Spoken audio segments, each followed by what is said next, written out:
Good morning. I'm Adrian Dix. I'm BC's Minister of Health. Honored to be here at Vancouver General Hospital this morning, and honored to be on the lands of the Musqueam, the Squamish, of the Tsleil-Waututh First Nations here at VGH. I want to give you a little bit of the run of show. I'm the MC today. You're going to hear first from Premier David Eby, then from Dr. Sarah Finlayson, who's the head of gynecological oncology here in Vancouver Coastal Health, and then from Dr. Junie Khoo, who's a gynecological oncologist, and then from Tanya Solomon, and she's a patient, and you're going to want to hear her story. Her family is here, and they're unbelievably proud of her, as you will be, I think. I want to also acknowledge in the audience the chair of Vancouver Coastal Health somewhere, Dr. Penny Ballard. There she is. She's talking at the back, as usual, and that's good. I want to acknowledge Kane Say from the President of the Health Sciences Association, members of the Hospital Employees Union, members of the BCNU here, members of the Doctors of BC. I want to thank them all for being here and all the work that our healthcare workers do across BC. And with that, it's my honor to introduce, to start us off, Premier David Eby.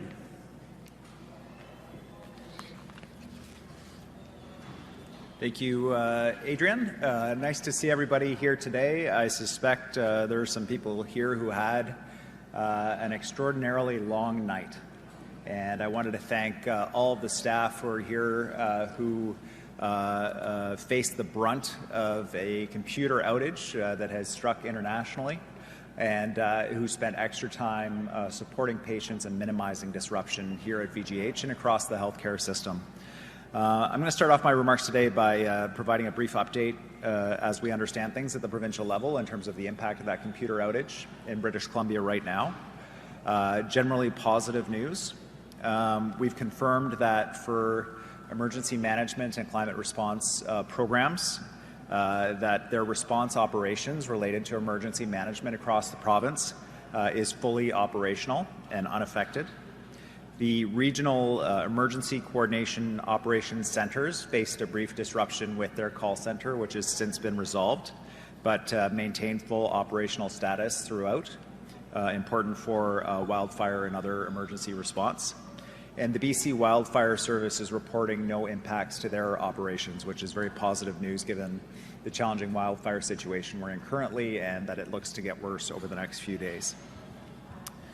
We've reached out to the police, and the Ministry of Public Safety and Solicitor General advises that for the RCMP and VPD, they're currently reporting no impacts to their operations, and they have had no indication that any other police force in British Columbia has been affected by these outages.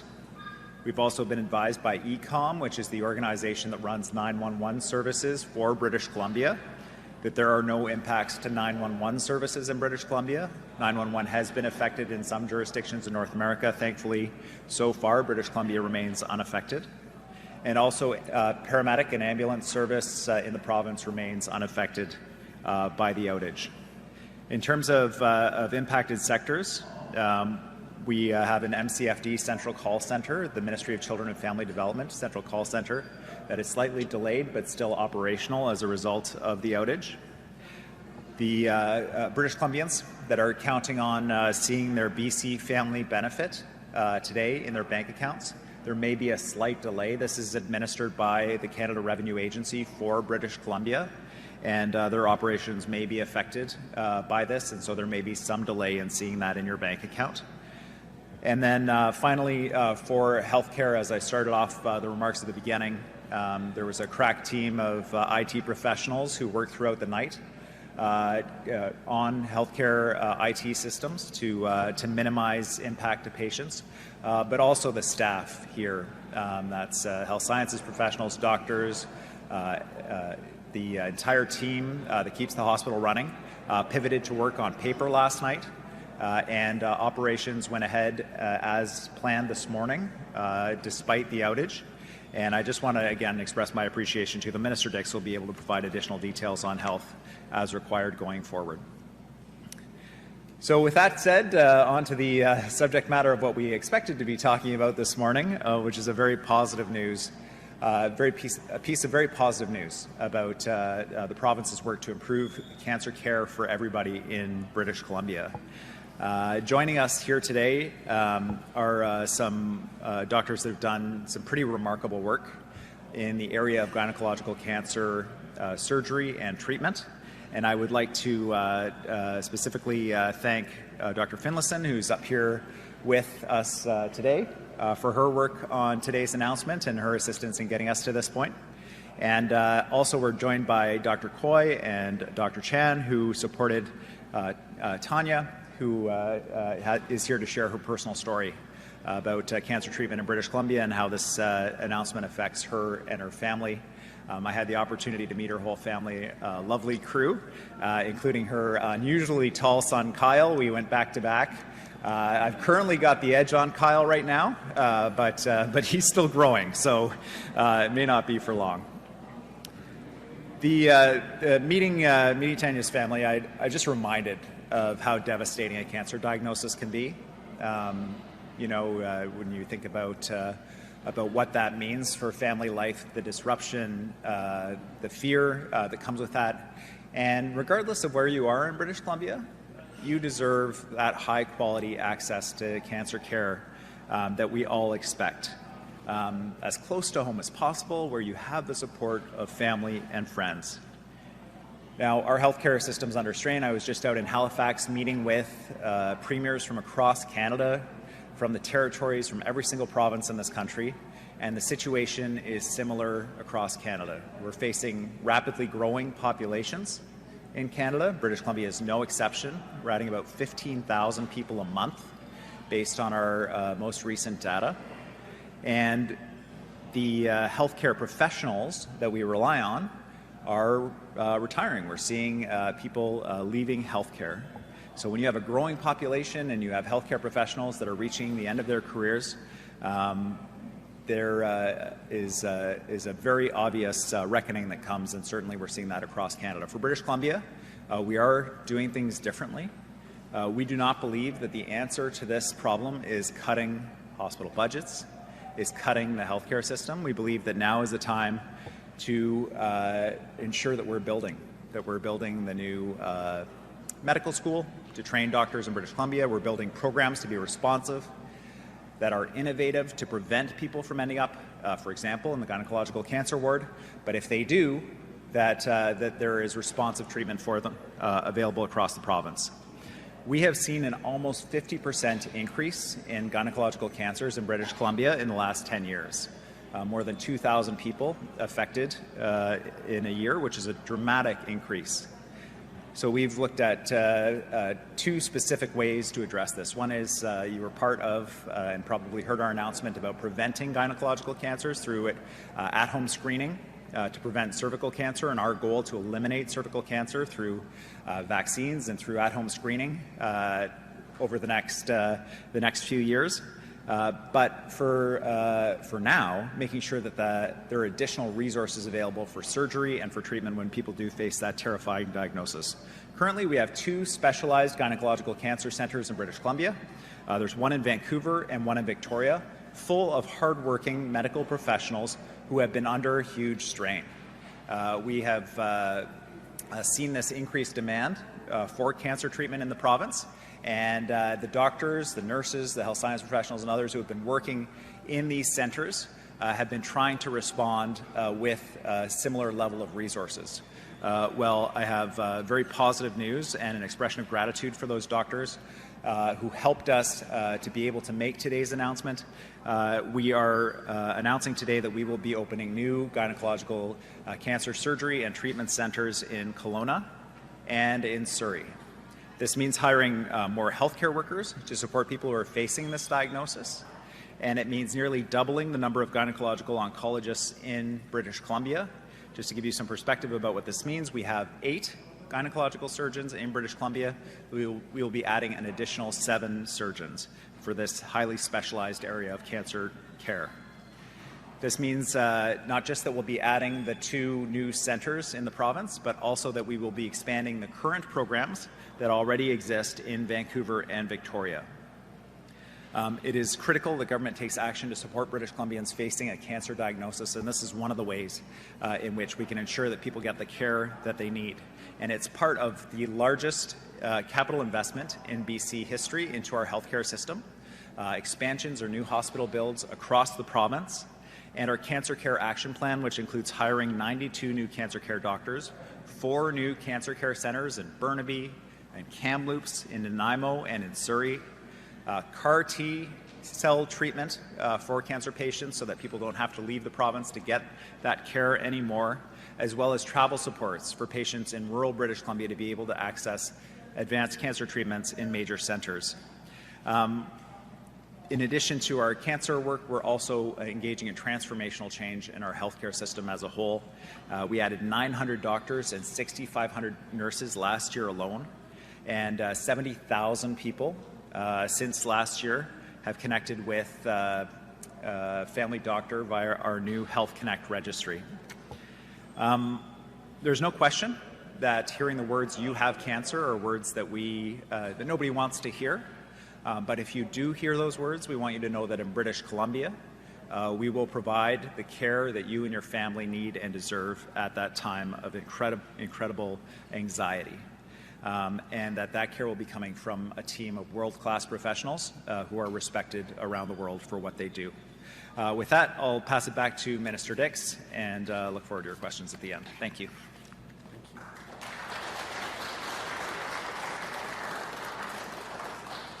Thank you very much, Premier. And I think I just want to acknowledge the work that so many people do in cancer.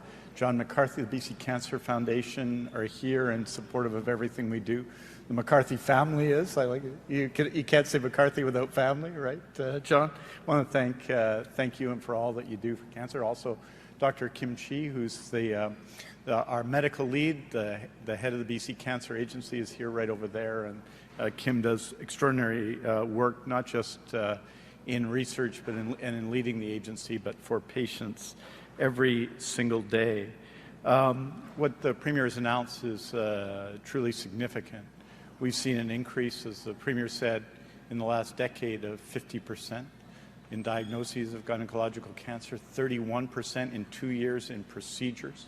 This reflects the massive increase in population that we're seeing and the aging of that population. It reflects that increase. Just to put that in context, 550,000 people added to MSP in 3 years in a population that started in that process of 5.2 million. That's about 11% increase on MSP. So you see an increase in demand, and there's 2 approaches to deal with that. Continue to centralize. For example, 660 people came to this hospital from all around BC in the last year to get surgery.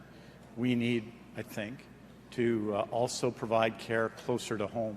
And so this program, this major investment, 76 new FTEs, new gynecological oncologists, will include new centers in Kelowna, which will be starting in September. Will have already been hired for that. And so this is an announcement that is happening in the here and now. A new program in Surrey, and new resources for the program here in Vancouver Coastal Health, and in Island Health. And I just want to acknowledge everyone involved. The Premier mentioned Dr. Finlayson, but people who've brought these issues and advocated in these issues, including Dr. Cohen on Vancouver Island, Dr. Brar here, and others who have advocated for these programs over the last year with passion, but also with their patients foremost in mind.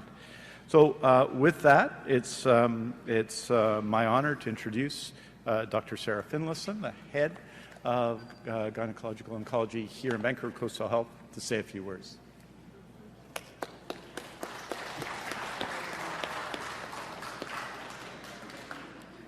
Well, thank you, Minister Dix and Premier Eby. This incredible announcement couldn't come soon enough.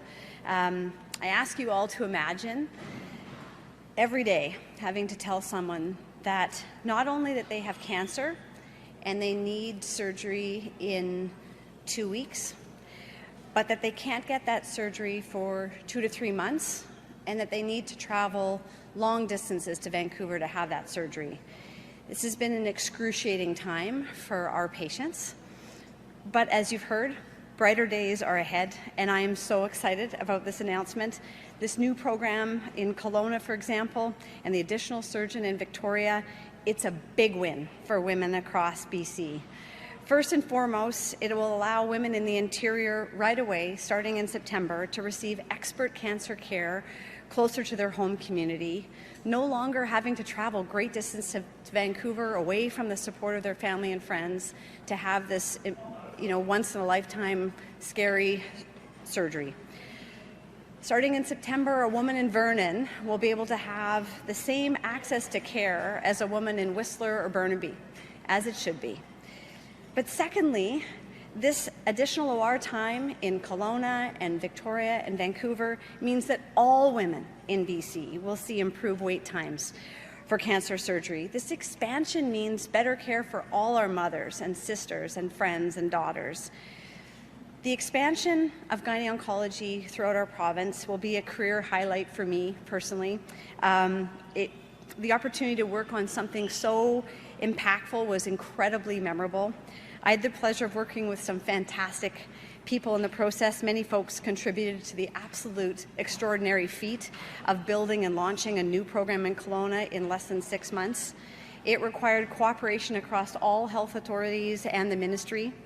We've recruited 3 really talented and inspired gynecological oncologists to launch this new program in Kelowna and another in Victoria, and I'm thrilled to have them join our team. You will hear from one of them shortly.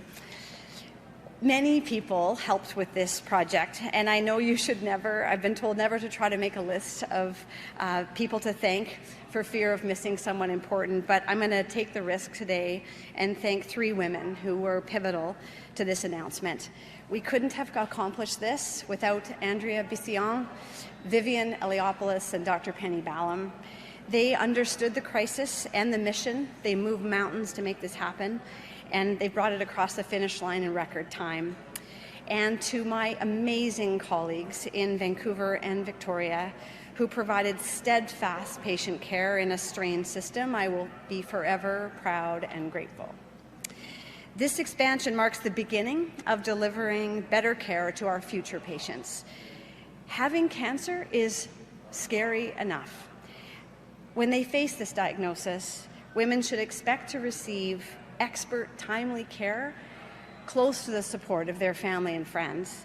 And today's announcement helps make that a reality. I want to thank the Premier and the provincial government for their help on behalf of all the BC gyne-oncologists for this incredible news. Thank you.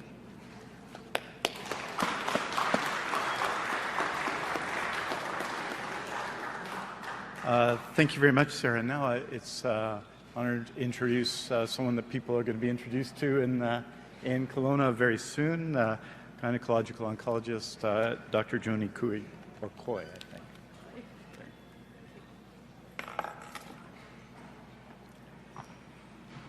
I'm so excited to be part of this announcement today and what it means for women in British Columbia. I would like to start by saying a huge thank you to the tireless patient advocates, healthcare providers, and all others who spearheaded this much-needed provincial expansion. For the last year and a half, I have had the privilege to work in Vancouver caring for patients with gynecologic cancers from across British Columbia. It has made me so acutely aware of the long wait times for treatment in this province and how this affects patients physically and emotionally. As a surgeon and oncologist, it has been so distressing to see cancer patients having to wait longer than they should for treatment. Expanding our gynecologic oncology program to Kelowna will provide so many benefits to patients in the interior and across the province. Firstly, this increases the number of surgeons in the province, and as a result, I look forward to shorter wait times, to consultation and treatment. Secondly, this will also bring care much closer to patients who need it. Up until now, as you've heard, all patients in the interior and across BC have had to travel to Vancouver for their surgery, and now they can have surgery closer to home in Kelowna. I've had patients make difficult decisions around their care based on their ability to travel. And as a woman from a rural community in southern Alberta, I know how distance can be a barrier to accessing health care. Having care closer to home makes it easier for patients to be supported by their loved ones, to have timely access to care, and to reduce their financial burden related to travel. I will be joined in Kelowna by 2 other surgical colleagues who are bringing their expertise to support patients in the interior, and I know that they share my enthusiasm to see improved outcomes for patients with gynecologic cancers. We are joining an exceptional team already at the BC Cancer Centre in Kelowna, and I can't wait to get started. Thanks.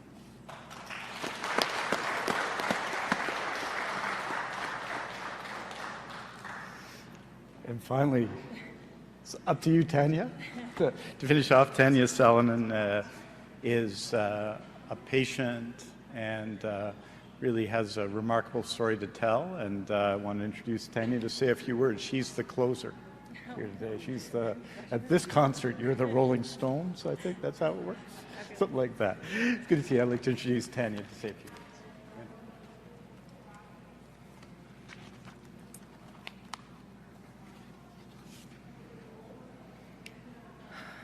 On June 23rd last year, I heard the words no mother wants to hear. You have cancer. I immediately went numb. I couldn't even cry. I wasn't accepting the words or the diagnosis. I thought, how could this be? I'm only 46. I'm active and I live a healthy lifestyle. I get regular checkups and screenings. But the truth is, cancer doesn't discriminate. My next thoughts were, what do I tell the kids? I called my husband, immediate family, and a few close friends. I don't remember driving home that day, but I do remember on that drive, I chose to stay positive and to fight this. We told the kids that afternoon. Tanya, yeah. maybe just wait until they announce something. Maybe go back just so they can hear you. Thank you. Sorry to bother you. That's okay. My next thoughts were, what do I tell the kids? I called my husband, immediate family, and a few close friends. I don't remember driving home that day, but I do remember on the drive, I made the choice to stay positive and to fight this. We told the kids that afternoon, and I spent that first sleepless night writing them letters that they could read at all their milestone moments.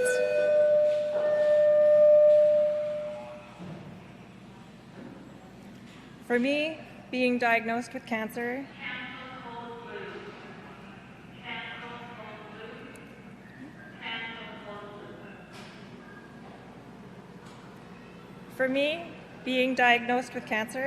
made me laser focus on what was important. It made me reassess and ask myself 3 questions. Who do I want to be around? Where do I want to be? And the most important, in my opinion, what do I want to be doing? From the moment I shared my news, I had a village of supporters around me. Being diagnosed with ovarian cancer or any gynecologic cancer is an overwhelming experience, and it helped to know I wasn't alone. I surrounded myself with positive people and fed off their positive energy. Who do I want to be around? Was easily answered. I decided to share my diagnosis through social media. For me, it was the easiest way to tell my story in my own words. This became very therapeutic. I would post updates of my journey, and the love and support I received back was overwhelming. I would reread all my messages whenever I needed them, which was typically before chemo treatments and right before I had surgery, or as I called it, eviction day. At my first round of chemotherapy, I named my IV pole Eviction. It just felt fitting, as cancer had been given its notice.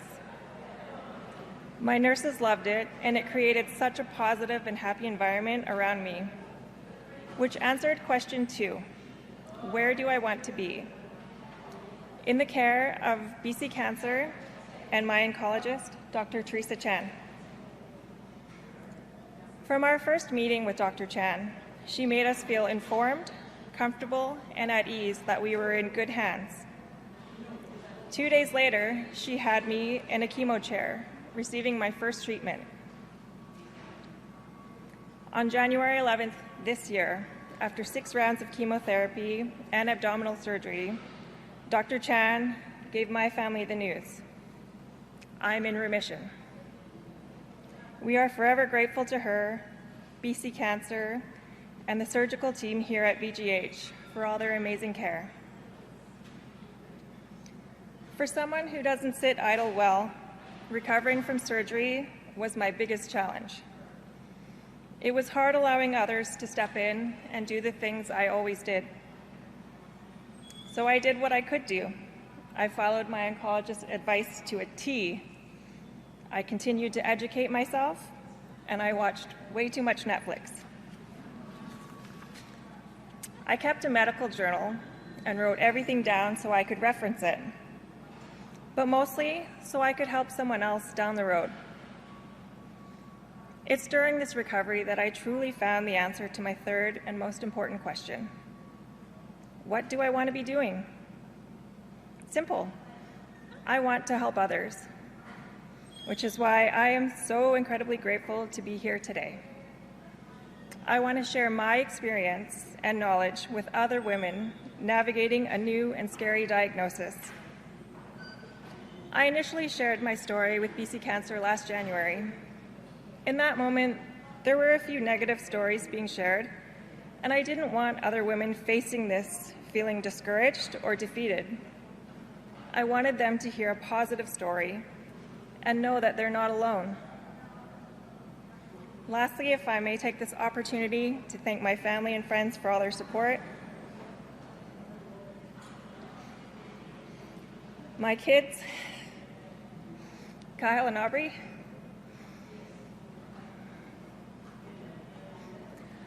I'm so proud of how you've handled this past year. Your courage and strength kept me focused on getting better. My husband, Marco, you've been my rock, my biggest cheerleader through all of this. You've been by my side at every appointment, and together in December, we rang those golden bells.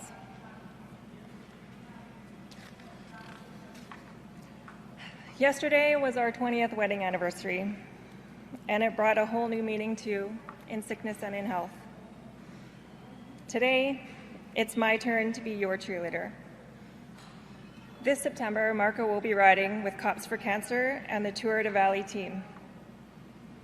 Giving back and fundraising towards cancer research has become extremely important to our family, which is why we are all so honored to be here. Thank you for allowing me to share my story.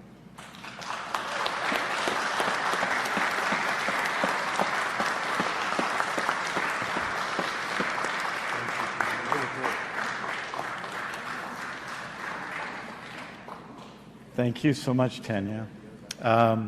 So with that, it's really an extraordinary day for cancer care in BC. Every day is. Our teams across BC do simply exceptional work, both working in the BC Cancer Agency and the health authorities across the province.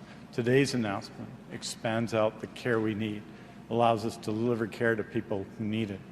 You see the impact of our 10-year cancer plan in the building of new cancer centres across BC, and this announcement today and the support that it has received and the response to the expansion of diagnostic testing in different areas across the province. It's exceptional, and you see other parts of the country. Just look at the Alberta Medical Association and what it's been saying about recruitment in BC as compared to their province, to see that it's having an impact. And I want to thank everybody involved.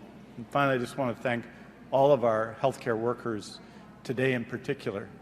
The CrowdStrike disruption affected 50,000 devices across BC, 30,000 of them in our Lower Mainland health authorities, another 20,000 in Island Health, Northern Health, and Interior Health, 50,000 devices. And our teams work through the night with one thing in mind: to protect patient care, whether it's what people get for breakfast in the morning, which is critically important, to diagnostic tests, to lab work, to the work done in scheduling surgeries.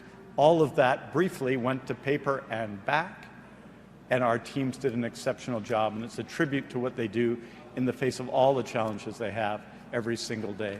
So thank you very much, and I'll return it to the Premier and to have questions. Line. Please press star 1 to enter the queue. Please unmute when called on. Reporters are limited to one question and one follow-up, and we're going to start in the room with Kira Juneau, City News. Hi, Premier, and hi, Minister Dix. This may be a better question for Minister Dix to comment on, but I'm trying to get a better picture of the breadth and the impact and timeline of the impact of this CloudStrike outage. Can you, with the caveat that every facility kind of was going through their own different issues, can you describe specifically what kind of systems did face issues last night, this morning at VCH and Fraser Health Authority facilities? Well, in those two health authorities, it's about 30,588 devices affected.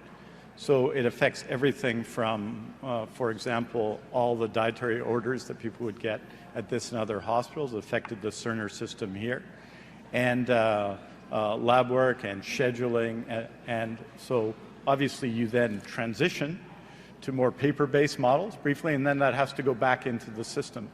And you have to work your way through the devices. And that's really the work that started late on the night of July 18th and then through the night and the morning of July 19th.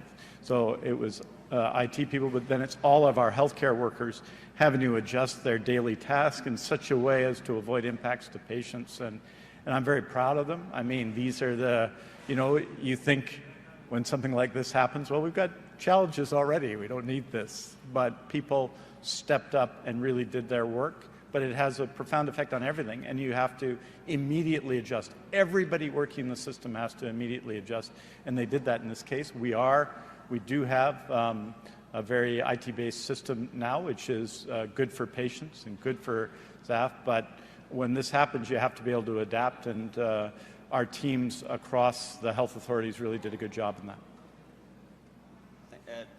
Can you describe the impact on patients? Are there any systems that were patient-facing that suffered any impacts, and if so, how were they directed, or how are they being directed currently to, stay connected to their appointments, for example? Well, it does. I think everything was done to avoid an impact on patients. It had profound impact on staff. But if you're opening an urgent and primary care center at 8 in the morning, and your systems are affected, you have to adapt for that, and then try and keep it as normal as possible. I know there are urgent primary care centers that were delayed in taking their first patients by about 7 minutes this morning, which shows the dedication of the staff, how quickly they moved, how focused they were on getting patients into the treatment rooms, right? So when these things happen, you have to respond. It's not without impact. It didn't, fortunately, affect BC Emergency Health Services or 911. It didn't have effect there. But throughout the system, at every level, it had an effect, and people had to adapt and adjust. A lot of that work was done by IT, but it was done by everybody as well, to make sure that people get breakfast and people get lunch and people get all the things they need and all the lab work and everything else that's done. We'll go next to Jennifer Mager, Radio Canada. Pour le ministre Dix en français, bonjour. Donc, à propos de l'annonce faite aujourd'hui à propos de l'investissement dans le traitement des cancers gynécologiques, pouvez-vous nous dire quelle différence ça fait dans la vie des femmes? C'est une différence énorme. On voit l'accroissement du nombre de cas de à peu près 50% dans 10 ans, ce qui est important. Et pour nous, nous voulons ajouter des services partout dans la province. On a un système qui était centralisé à Victoria et à Vancouver. On a augmenté la capacité. On va de 8 médecins à 12 médecins.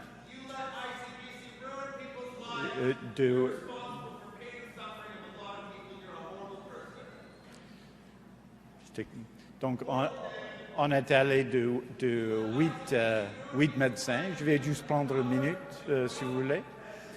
Ouais.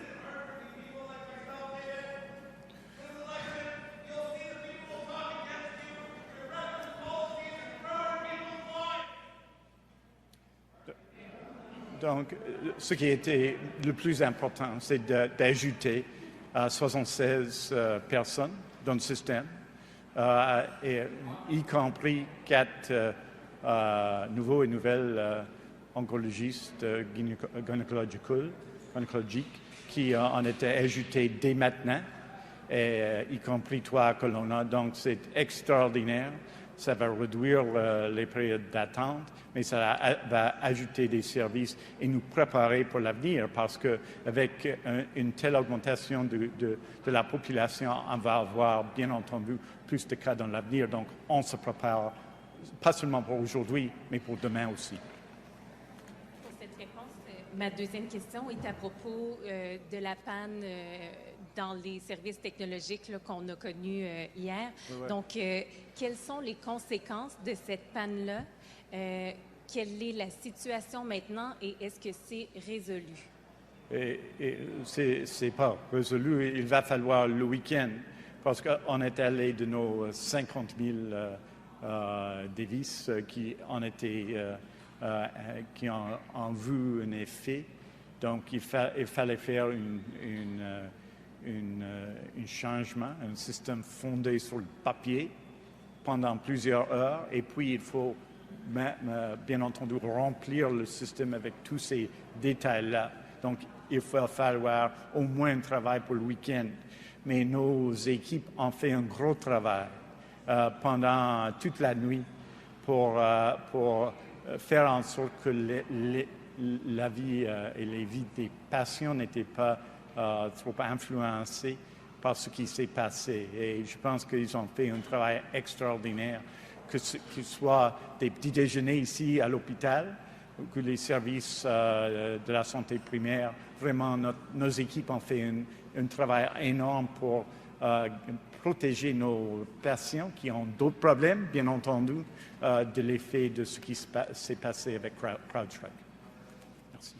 We'll go to the phone line next with a question from Richard Zussman, Global News. Premier and Minister Dix could also answer this, but in terms of the big picture on the healthcare system and cancer system, do you believe that the public should be entitled to a better understanding of the standards for how long they have to wait to access diagnostic testing, including cancer testing or surgeries? And do you agree that we need to have a further expansion, as the Conservatives have described, of people being flown out of British Columbia to other areas in the world to receive treatment quicker if they can't receive it here in BC? Thanks, Richard. I think that the core commitment to British Columbians is if they get that cancer diagnosis, that they're going to get care within the clinical guidelines recommended for that kind of cancer. And where we're not meeting those guidelines, that the government is going to take action to address those issues. We didn't hesitate when we weren't meeting the guidelines around cancer treatment to look at innovative approaches like sending patients to Bellingham to get treatment. There was a lot of critique of that from John Rustad. He was not a fan of that. Kevin Falcon was not a fan of that. They said that this was a problem. We believe that people should be able to access care when they need it, ideally in their communities if possible. Today's announcement is about ensuring that our healthcare system has the structures in place to be able to provide that care. And I heard the announcement from John Rustad that if he's elected Premier, the BC Conservatives are elected to government, that he's going to cut $4 billion from our healthcare system. And when you cut $4 billion from a healthcare system that's already under strain from an aging population, a shortage of healthcare professionals faced across Canada, growing population, same issue across Canada, the results are entirely predictable. which is that the system will not be able to meet that capacity. People will not meet those clinical guidelines, and they won't, for example, in the case of gynecological cancer care, get the care that they need and deserve. So there will be a very stark choice on the ballot, and it's not about whether or not to send people to the U.S. Where it's necessary, we did that with Bellingham. But it's about whether or not the people who are on the ballot are willing to stand up and commit to British Columbians that they will build a healthcare system that can look after people in British Columbia. And you can't do that by cutting $4 billion. The consequences of that are longer wait times, fewer staff, fewer doctors, fewer people to clean the hospitals, closure of facilities, no new medical school, and on and on and on. And people ultimately will be the ones who pay the price for that. Follow-up, Richard? One of the challenges with the Conservatives' plan yesterday was it was not costed out. John Rustad is now saying that this $4.1 billion in cut assertion that was first made by your party yesterday and again by you just now is untrue, that the line that was pulled out of their document is not representative of the overall spending number. So if you could clarify exactly what you mean here, considering we didn't get a budget for this yesterday, I guess that would be helpful. But do you believe that there needs to be more of this idea of if BC can't hit the standard, then someone could be able to access a surgery in Turkey or in Germany or somewhere else around the world where they will not wait as long or pass that standard here in BC? And should the public be provided a specific number when they go in to get their assessment to say this is the standard and this is the expected amount of time you're currently going to wait? Sure, Richard. I think for British Columbians facing an important choice coming up in October, who do I vote for? And one of the issues on the ballot is clearly the future of the healthcare system, whether people are able to get the care that they need when they need it. To stand up as a leader of a party, as John Rustad did, and say, we've got our healthcare plan, here it is. I don't actually have the numbers. He said this multiple times during the announcement. I don't actually have the numbers for wait time. I don't actually have the numbers about costing. I don't actually have the numbers about this and that. And then to have in the document a commitment to reduce healthcare spending to 11% of GDP, that is a real number. That is a number that can be obtained. We can calculate 11% of British Columbia's GDP. Currently, we're spending 12.5% of GDP on healthcare. He wants to reduce it to 11%. That number is $4 billion. It is a $4 billion cut. And John Rustad can pretend that he wasn't in government when more than $300 million was cut from healthcare, but that wouldn't be true. He stood up and gave a standing ovation to Kevin Falcon's budget that cut healthcare funding. He did it before. He released the document that said they're going to cut it by $4 billion. He will do it again. And again, people will pay the price with fewer services. So the idea that you're going to cut $4 billion and you're going to radically expand some kind of other kinds of care doesn't work. It's in his platform. It's his document. He came with one number: reduce healthcare expenditure to 11% of GDP, which is a $4 billion cut. And he can explain to you why that was the only number that he provided if he's saying that's not accurate. I'm going to pass it to Adrian on the very specific question that you asked.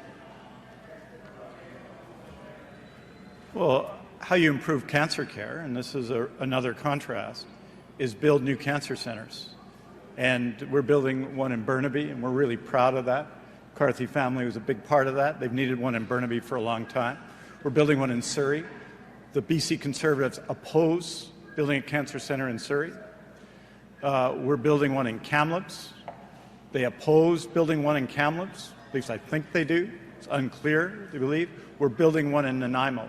That's how you address it. You expand out services here in BC. When you want to deal with surgical wait times, you do what we've done since surgical renewal was started and add 52,000 operating room hours to the public healthcare system. He's against that.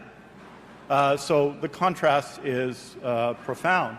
The information and the targets are what we consistently seek to meet. And it's that effort to meet them that's seen us add 92 cancer doctors in BC at the BC Cancer Agency. Well, you can't do that if you're cutting doctors at the BC Cancer Agency. So yes, we should meet targets, and yes, we should build out the healthcare system in BC. People have been talking about building cancer centres in Surrey and in Kamloops and in Nanaimo for a generation. Well, we are doing it now.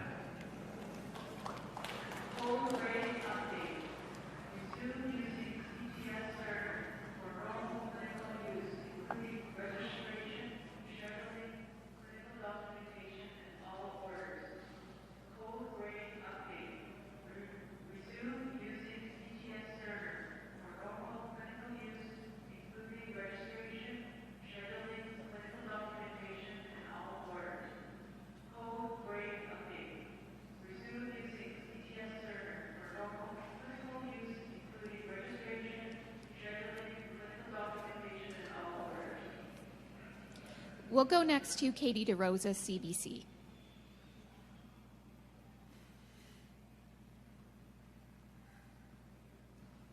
We'll go next to Wolf Deppner, Black Press.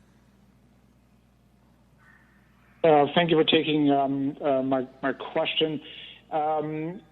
Question regarding the internet outage. We received a rundown from the Premier as well as from Minister Dix about the areas impacted. What, if any, time frame exists out there when it comes to these interrupted services being remedied? In other words, when does the provincial government expect things to resume to normal? Thanks, Wolf. In my update, the one affected area that remains is the MCFD Central Call Center, where there's a slight delay in forwarding calls. They expect that to be resolved today. You might not have heard it, but there was just an announcement here that essential administrative services are again resuming through the computer system here at VGH. I suspect that we'll see that through the day at various healthcare facilities, and Minister Dix may have some additional details on that. No, that's good. Yep. He doesn't have further information. Teams are working on it right now, and they'll be coming online through the day. I think that was enough, probably. Follow-up, Wolf? No, actually, but I would be remiss if I didn't wish the Premier an early happy birthday tomorrow. Thank you. Thank you, Wolf. 48 years young. Looking forward to it. We'll go next to Katie DeRosa, CBC. Hi, Premier. Can you hear me now? Loud and clear, Katie. Yeah. Okay, thank you so much. Can you respond to the statements this week from retired coroner Larry Campbell that BC should, completely abandon decriminalization and even safe supply? Is that reflective of the larger mood in the public? Well, there's a pretty consistent approach that we've taken to this public health crisis, and Larry Campbell was on the front lines in some of the earliest days of the challenge we faced around overdose. It's obviously significantly more challenging now with the synthetic opioids spreading across North America that are at potency levels that are killing people in record numbers across North America. For BC, it's all of the above. We are taking all of the steps that we can to save lives and give people a chance to get into treatment. We're trying different approaches. Anytime that you're having a conversation with a family member or a friend who's lost someone due to overdose, they just want you to commit to one thing, which is to do all you can to try to keep people alive. I've met with too many families that have lost loved ones in this way. And so it does mean things like ensuring the availability of naloxone to reverse overdoses across the province. It's available as possible. It does mean things like, for people who are using drugs, that there's a safe consumption site where there's a nurse, where there's help to connect them into treatment and help them rebuild their lives, and at a minimum to keep them alive. And it also means things like investing in treatment. $1 billion in treatment to support people across the province, hundreds of new treatment beds added just this year, a new system where people attend the emergency room with an overdose at St. Paul's, going directly into treatment right on site, and as a pilot and expanding that across the province. and also looking at how we deal with the people who have been maimed by this crisis, who have a brain injury, who have a mental health challenge, and an active addiction, and how do we treat this patient group which is the work Dr. Vigo is leading right now, about how we can lead the way on that as well. It also means looking at what other provinces are doing that might be successful. We looked at Alberta around their virtual care option for treatment like methadone and Suboxone to support people in getting off of the street drugs that are out there.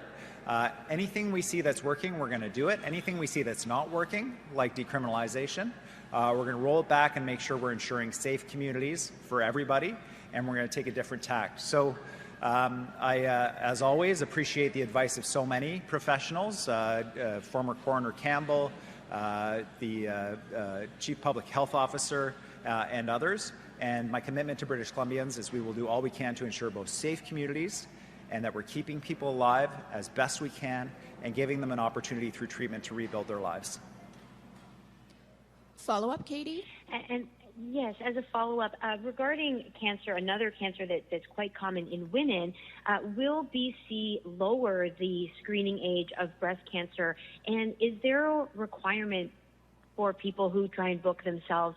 Do they need a family doctor? And if so, with the number of people without a family doctor, is this an additional barrier? Because we have heard that from some women that they cannot book without a family doctor referral.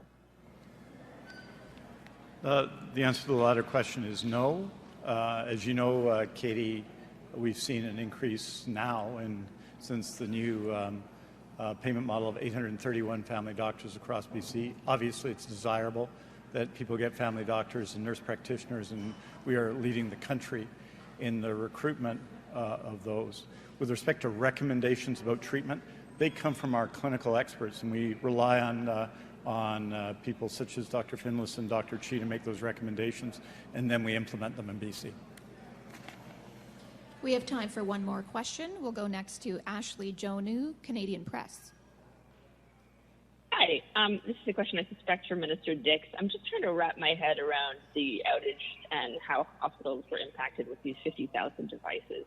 I'm just trying to understand how things are functioning at the moment. Are hospitals still doing the lab work and the meal distribution and that kind of thing on paper, or has the system mostly been put back up and running at this point? So even just now, while we were doing this announcement, there was an announcement over the PA system that clinicians here at VGH can resume using the computer system. We'll see that across the province. IT teams are working to bring systems back online. In the interim, every system in the hospital transitioned to paper. Paper is going to have to be re-inputted back into the electronic health records and systems of the hospitals and care facilities across the province. That's going to be a fair bit of work. But what we're seeing now is that systems are coming back online following the outage last night. Follow-up, Ashley? Maybe it's too soon to ask this question. Yes, thank you. Maybe it's too soon for this question, but is there anything looking at it now that could have been done differently to stop such a widespread outage from happening? Is there anything that any changes that could be made moving forward to lessen an impact of something like this in the future? Well, I think it's certain that both Microsoft and CrowdStrike will be looking at how this could possibly have happened, affecting countries and systems around the world. For our part in British Columbia, anytime there's an IT incident like this, if it's localized or if it's provincial in nature, our teams within the public service do a post-mortem. They look at what happened. They look at what the responses are.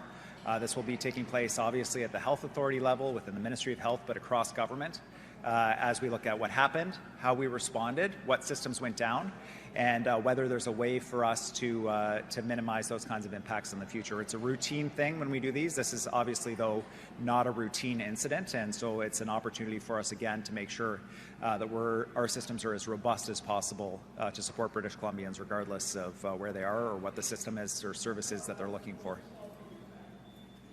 And that concludes today's availability. Thanks, everyone.